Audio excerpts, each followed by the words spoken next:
Zhenya's Kitchen and I'm Zhenya.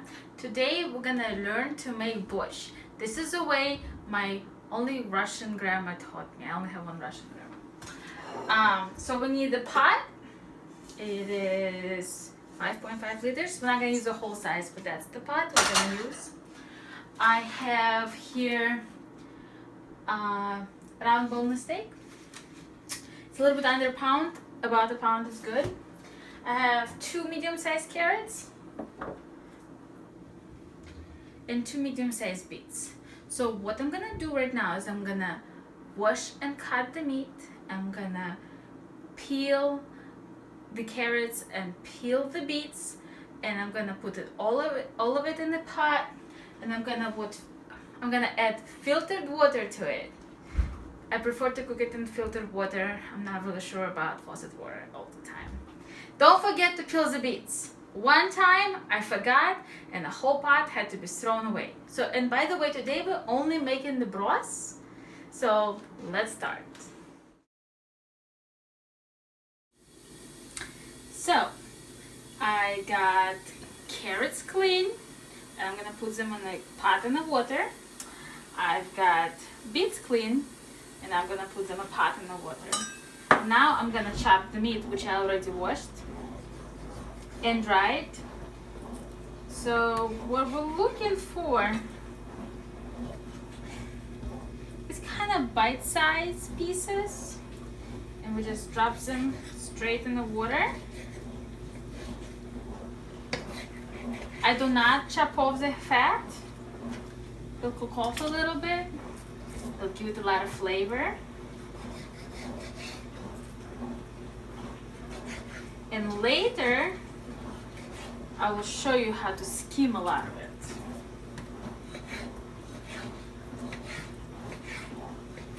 So now, all the meat is in.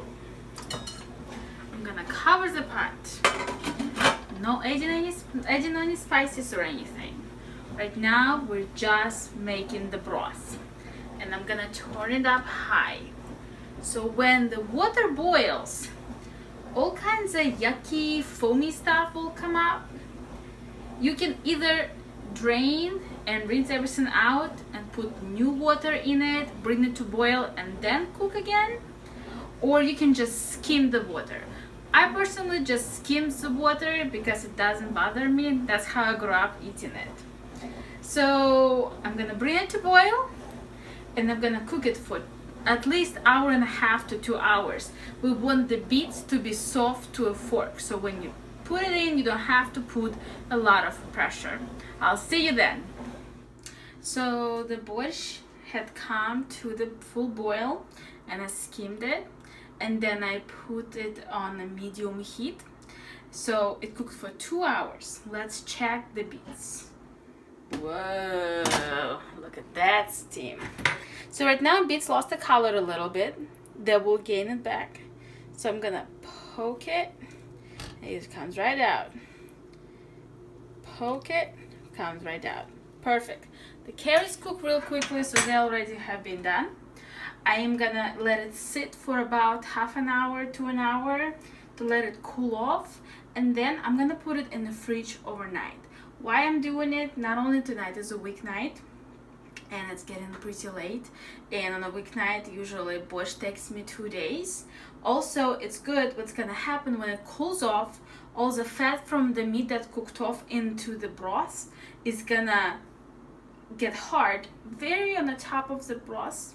So we'll be able to skim it tomorrow, and you can throw it away, you can use it for cooking, you can keep it in there if you want really nice hearty broth and borщ. So that's it. It's cooked, it's done for today, I guess. And tomorrow I will continue cooking, starting with a cold pot of borщ and a whole bunch of veggies. See you then. Hey, so today is day 2 and the broth has been in the fridge the whole night and most of the day. So what I'm going to show you is there is this little pieces of fat that we have on the top of the broth. So if you want, there's very few of them because I guess my meat was lean enough. If you want, you can take them out and can use them for cooking. I'm actually gonna start warming up the broth now, and I'm gonna just let it melt back in. There's very few of them. It's gonna give it great flavor. I'm also gonna take 1 onion, half a pepper, have half of a cabbage. I'm just using leftovers. I'm not really worried about having a whole thing. And from the soup, before I warm it up, I'm gonna take the carrots back out. There. You have to be very careful. Carrots can break very easily. They're very soft right now. And the beets. I'm gonna take the beets out too. Alright.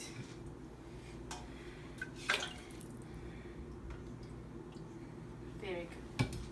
So now there's just broth and meat in here. So what I'm gonna do next is I'm gonna warm up the broth and I'm gonna start sauteing the vegetables. Don't go away. Alright, so I'm getting the pan nice and hot. Now I have the carrots, the onion, and the piece of a pepper. I'm gonna just cut it in the smallish pieces. You can do anything you want. Nobody can stop you. I have even done baby carrots because that's the only carrot I had at the time.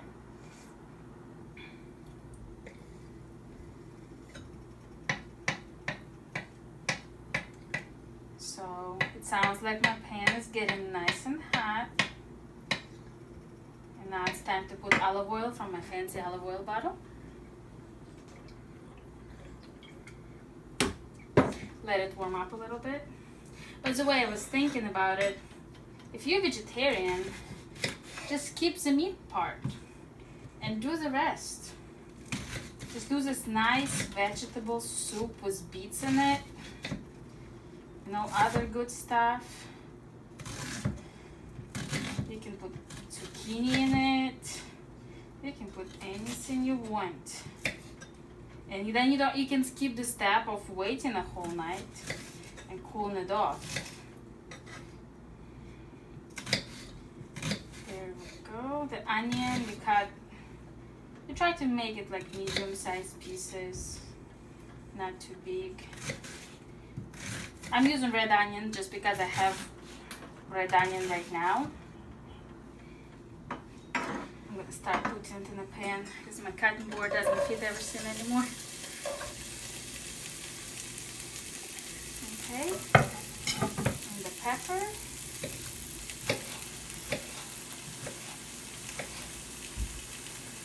About the same size as you did onion.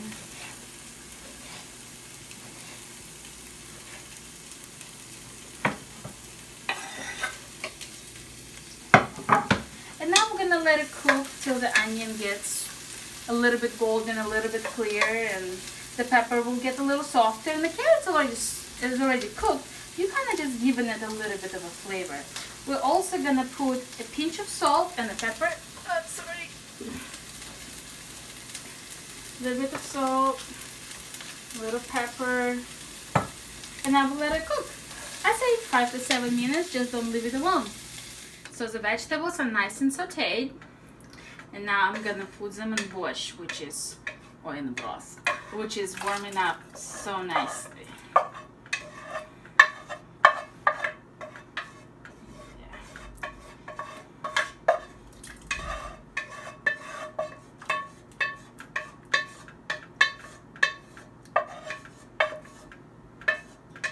Cover it up so it continues cooking.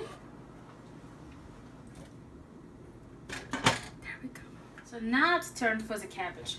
I washed and cleaned the pan and it's warming up again, so it's time to slice the cabbage.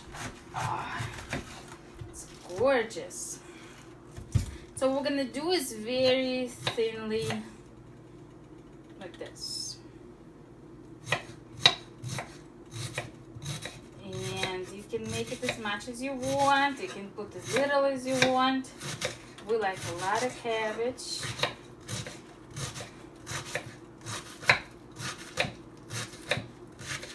And remember, you don't want to use the middle of the cabbage.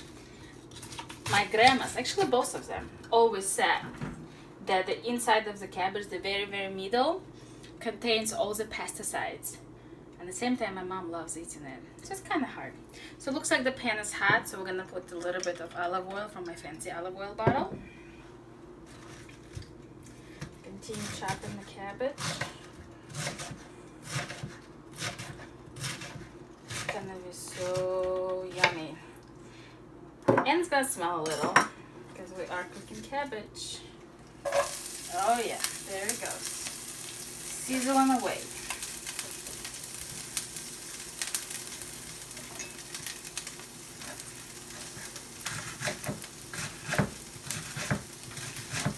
Have to be very careful, especially when you're talking and cooking, so you don't chop your fingers off, especially with this very sharp knife.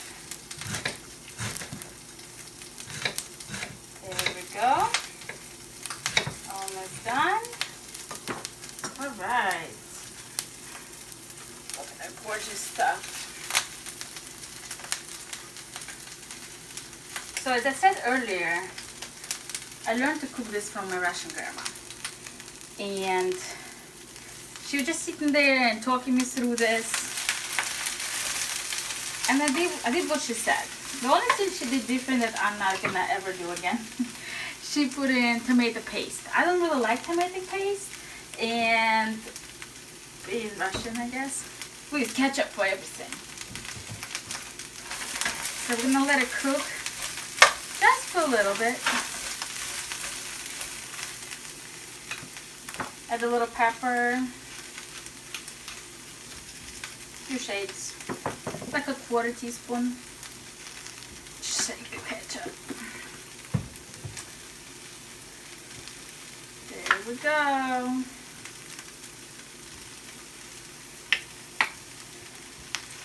Nice.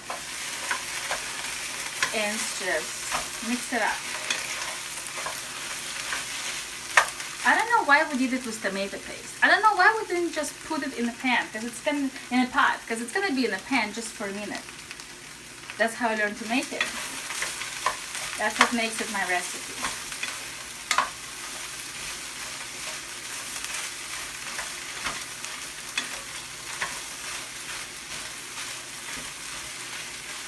Yummy. Smells delicious. Smells like cabbage and ketchup. Alright, so what I'm gonna do next is I'm gonna put that in a pot as well. I'll see you in a second. Alright, so cabbage, not much happened to it except for the ketchup and a little heat. We put it all in the pot. Our pot of Borsch looks very full again with all this gorgeous food in it. So I know some people like their cabbage crunchy, some people like it very soft. We like it very soft. So another thing I'm gonna do right now is there is this magic spice called Vegeta that a lot of immigrants use, and I'm one of them, so I'm using it. This is about a teaspoon. It's made out of basically salt and dried vegetables. I'm just gonna put it in. I'm gonna cover it. And I'm gonna let it cook on medium to medium high. You just don't want it to boil for about 25 to 30 minutes. I see you then. So the Borsch has been cooking for a while now, about half an hour, and looks like the cabbage is getting soft. And I added a little bit more Vegeta, about 2 tablespoons. So if you don't have Vegeta, you can use like a bouillon cube. Probably just use 1 because it has a lot more salt than Vegeta does. I have 2 little red potatoes already peeled. And we don't like a lot of potatoes. Some people put a lot more than we do. I'm just gonna cut them in pieces like this and put them in.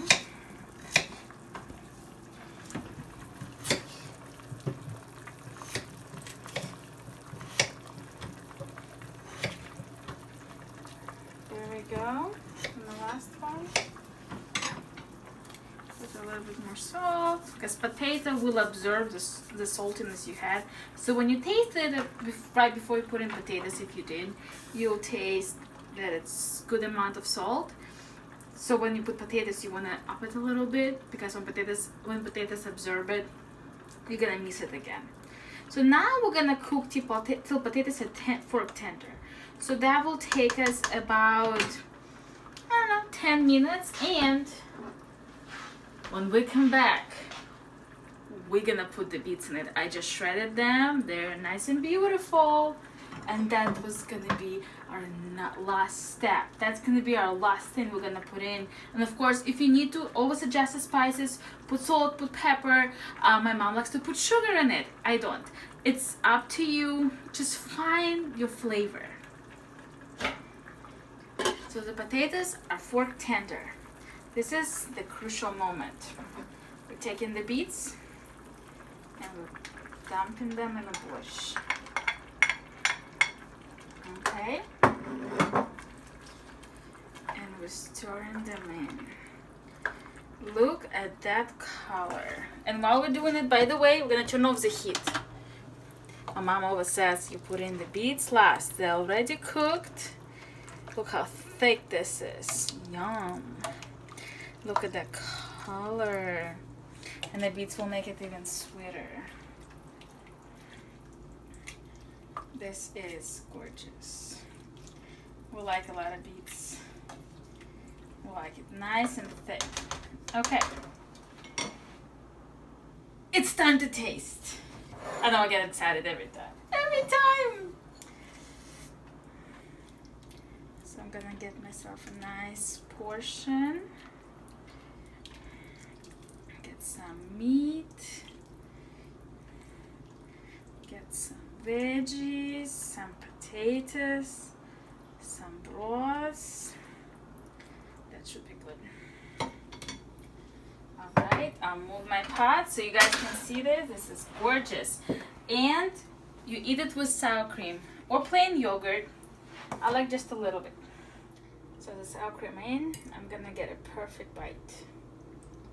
Let's see. Super hot.